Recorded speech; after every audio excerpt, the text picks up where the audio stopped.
Hello, Chris Beard here from Improve Your Landscape Photography here on Facebook. We've come out this evening to Crosby Beach at Sefton to photograph these chaps. These are the sculptures made by Anthony Gormley. All of them stand about 6'2" high. This one's actually buried down to its knees. And there's 100 of them spaced out along the beach here. Each one weighs about 650 kilograms. And apparently they're actually modelled on Anthony's body. The tide's just coming in, as you can see. I think he needs to go and see a dermatologist pretty quickly because they're corroding. And anyway, so we're going to take some photographs here. The sun's going to set over to my left, and we're hoping to get some nice colours in the sky. So, as you can see, a bit of a rogue wave came in there, but this is giving us just the effect that we're looking for. So I've got my camera, tripod, remote release. I'm going to be using some filters, so I've got my filter holder on the camera, and we're all ready to get set up. I've not been here before, so I'm not too confident about a composition just yet. So I've got a few minutes to actually get myself set up and find something that we can photograph. And we'll obviously have a look at some of the compositions that I'm going to work on. We're going to stay here until the sun goes down and hopefully do some long exposures, get a lovely smooth sea.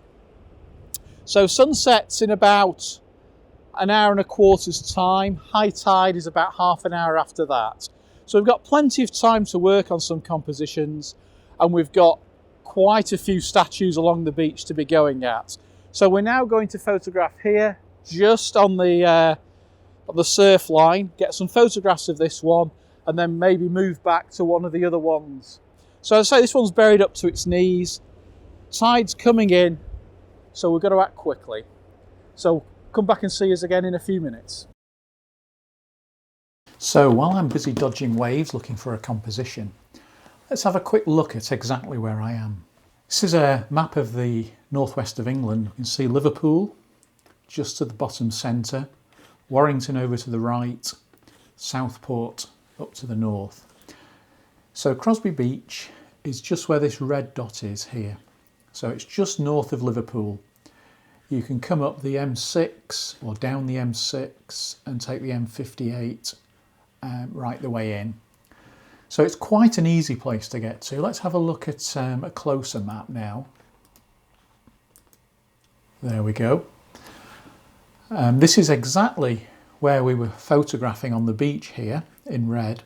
And this is the car park. So you can see you've only got probably about 150 metres, 200 metres. So not a long distance to walk.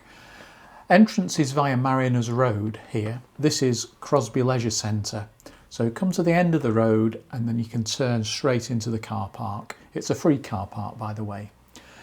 That's exactly where we are. So let's go back outside and let's see if I found myself a decent composition. So as you can tell, it's got a little bit darker now. We've just about time to wrap up. We've filmed down by one of the statues down by the waters line. That is now almost covered by water, so we've moved quite a way up the beach, right near the sand dunes, and this one's buried up to his knees. We've had a really great evening, I should say. Got some nice photographs, tried some different angles, tried to do something a little bit more creative. So when we get back home, we'll have a look at some of these photographs. I'll process them, let you have a look at them. Moving cursor now. So you can see that we're back home. We're on the computer and I've uploaded 9 of my images that I took down on the beach. So it's time to go through them and have a look at them. You can see we're in the library module of Lightroom and I have just 9 images. The ones outlined in red are my raw files, and we can have a look at those to show you what adjustments I've made to those. The ones outlined in green, these are my processed files. They are actually PSDs. And as you go through them, we'll see that I haven't made a great adjustment to any of them. So let's dive straight in and let's have a look at the first image. So this is one of the very first images I took. What were my thoughts? Well, first of all, our main subject is obviously the sculpture here. So I've placed that on the third in the frame.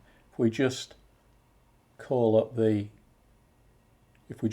frame tool, we can actually see that it is almost exactly on the third. This is a strong point for placing objects in our image. Now I've got him facing out to sea, and in the distance I have the wind turbines.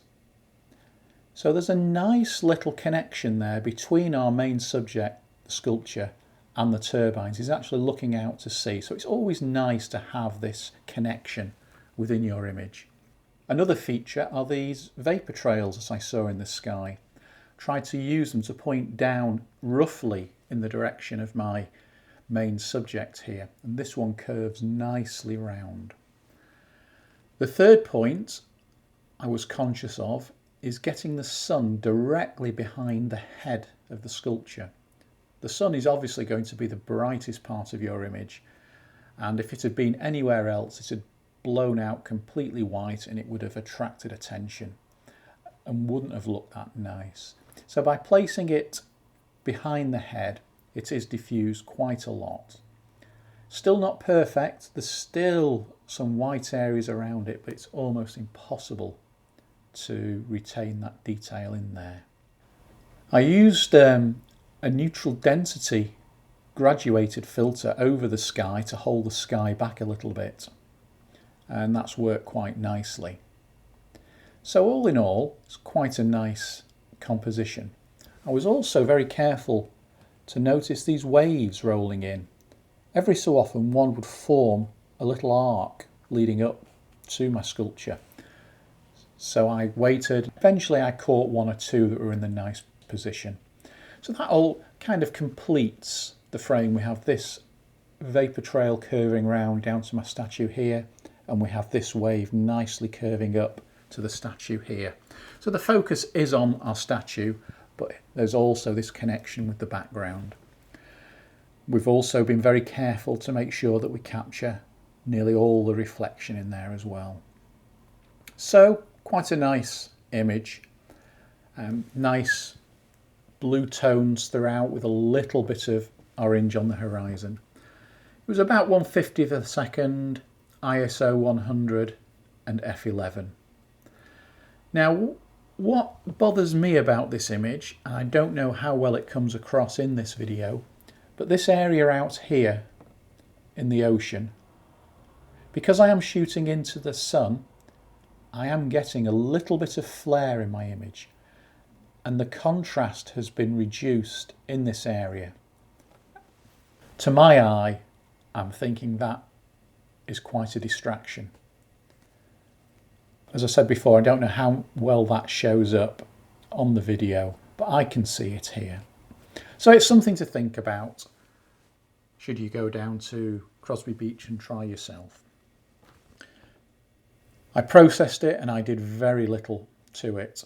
In fact, I did nothing at all to it. So let's have a look at the settings I used to process my raw file. Camera standard. I applied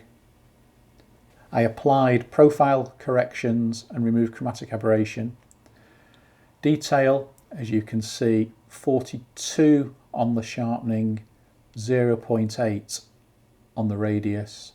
Detail is 25.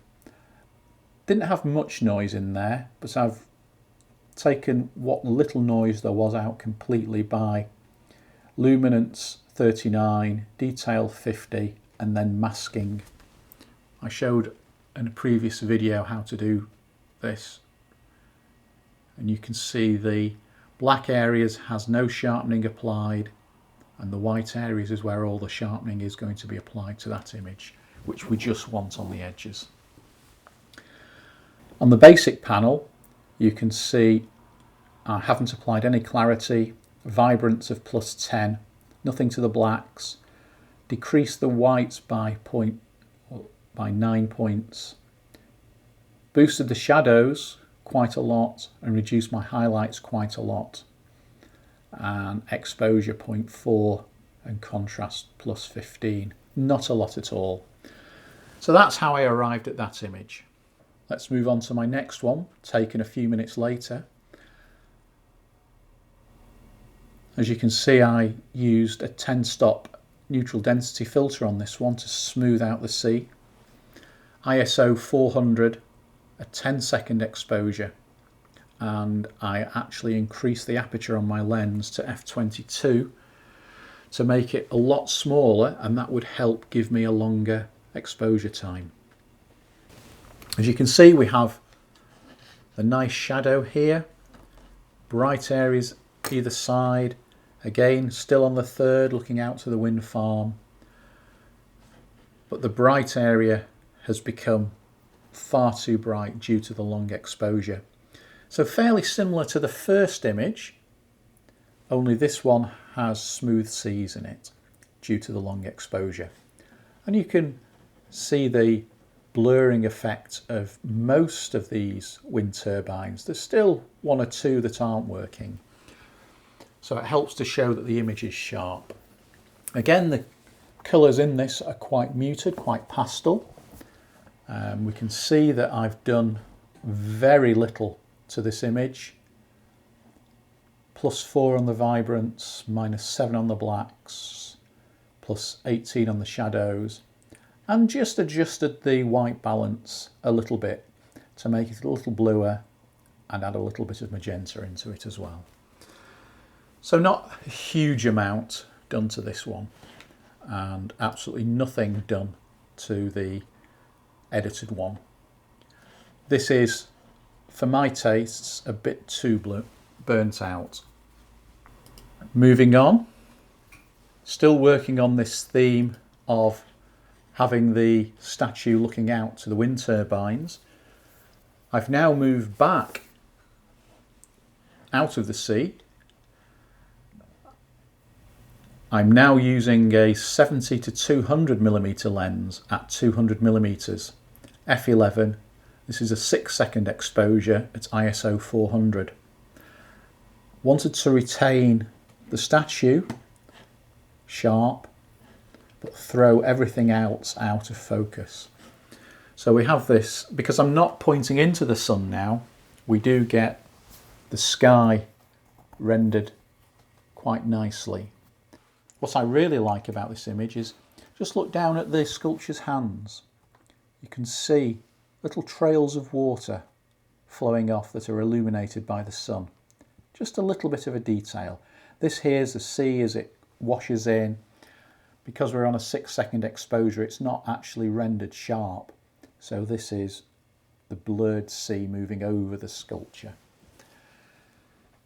And I've also tried my very best to make sure that all these wind turbines, we have separation. They aren't overlapping. These two are fairly close, good separation between the rest.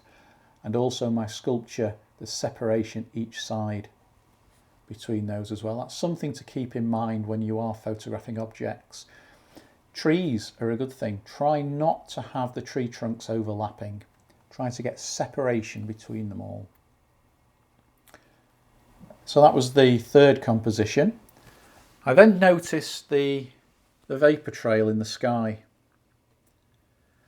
and saw how it was arcing down.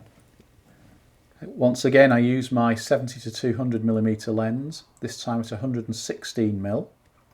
I got down quite low. I was wanting to try and get this again behind the head, this bright area of the sun behind the statue's head, but I couldn't quite manage it. I was getting quite wet down here as the tide was lapping at my tops of my wellies. And so, as I said, I quite like this vapour trail coming down and then this blown out area here. To me, it reminded me a little bit like maybe a nuclear explosion. This is the vapour trail from the missile, and then it explodes right above his head. We have a little bit of lens flare here. This red patch, reddy orange patch, is actually flare light from the sun entering into the front of our lens and bouncing around inside it, which creates this little bit of a patch of discoloration here. I probably could take it out with the clone tool, bit of work there, but I've left it in to show you my image warts and all. I like to get my images as close as possible in camera and don't do so much processing to them. Again, you can see on the details here, there's not a lot that I've done to it. You can see my edited image is a little bit different. I have actually just increased the saturation and the contrast in the sky just to bring out those blues a little bit more. You can see a little bit of red showing up here in the sun. This is actually Lightroom telling me that this area is burnt out. There's no detail in there whatsoever. We can bring it back. One of the best ways is pick up the adjustment tool, adjust the highlight slider, and then just brush over.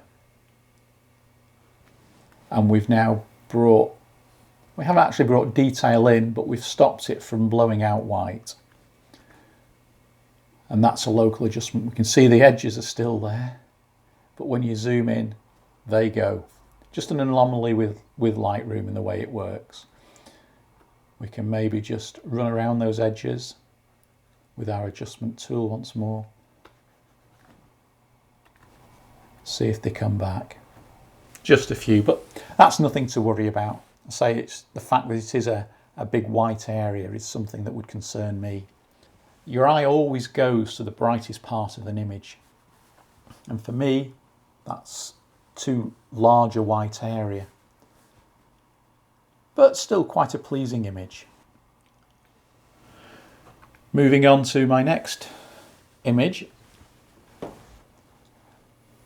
Again, used a long exposure. This one's 20 seconds at f11 at 200mm. And in the distance there's another one of those statues that's almost completely submerged. Quite like the tones in this one.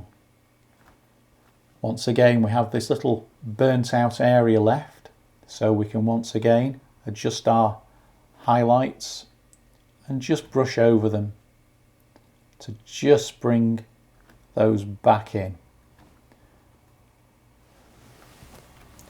If we adjust our highlights in this panel, it will adjust them globally over the whole image, but by picking up this adjustment brush we can actually do it selectively to just parts of the image.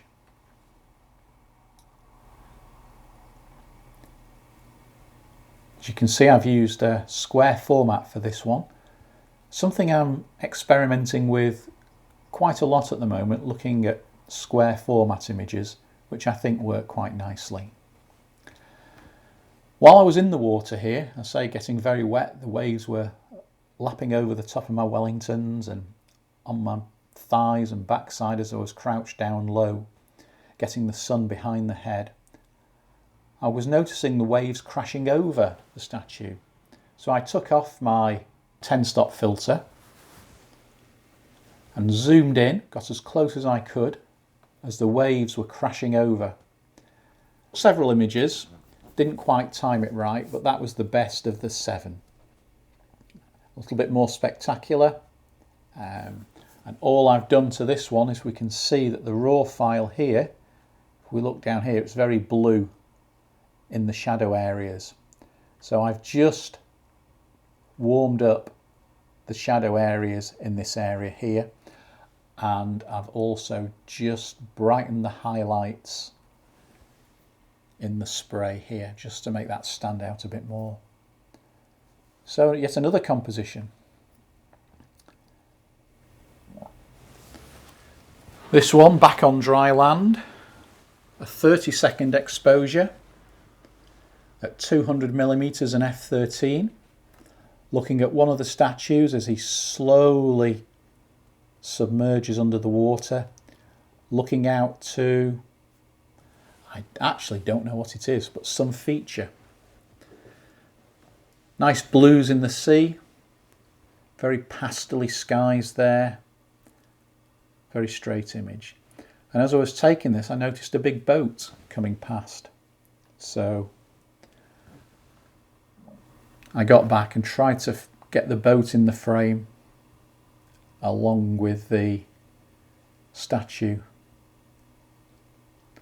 So that's what the image would look like. That's 1/30th of a second at f11, and that's 30 seconds at f13, ISO 800, and they're both at ISO 800. So you can see how longer exposures saturate the colours a bit more. Well, now the sun was almost below the horizon, time for just one more image.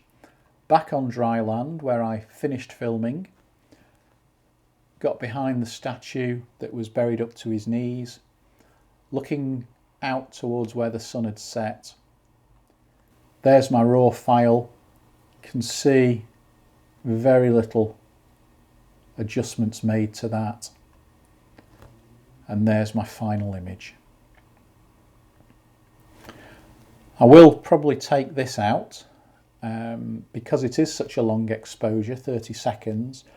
There was a boat on the horizon that has actually moved during the exposure, as well as the clouds have as well. But I will show you how I can clone that out in a future video. So these videos are just about locations to give you some idea of new places to go and visit for your photography. Hopefully my images might inspire you and you can go out and try for yourself as you've seen what is actually possible. A couple of apologies before I finish. Firstly, for the sound on some of the videos, it wasn't the greatest. It was quite breezy out on the beach there, and trying to remove the wind noise from the audio has actually distorted the audio quite a bit. Also, an apology for the video. We did take a few more video clips while we were down there, but unfortunately due to some technical issues they haven't come out as we would have liked, so I don't want to show them. This is a new experience for me. We are learning all the time and we will get better, I promise you. I've got some great ideas for some new videos that we're going to do, so stick with us. Hope you've enjoyed this content and I'll see you again soon. This is Chris Beard from Improve Your Landscape Photography here on Facebook. Bye. Hopefully it will inspire you to come down here. I say, this is Crosby Beach at Sefton, just near Liverpool. Liverpool Docks is behind us there.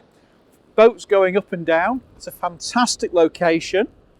Parked in a car park. I'll show you all the maps, give you all the directions necessary to find your way here.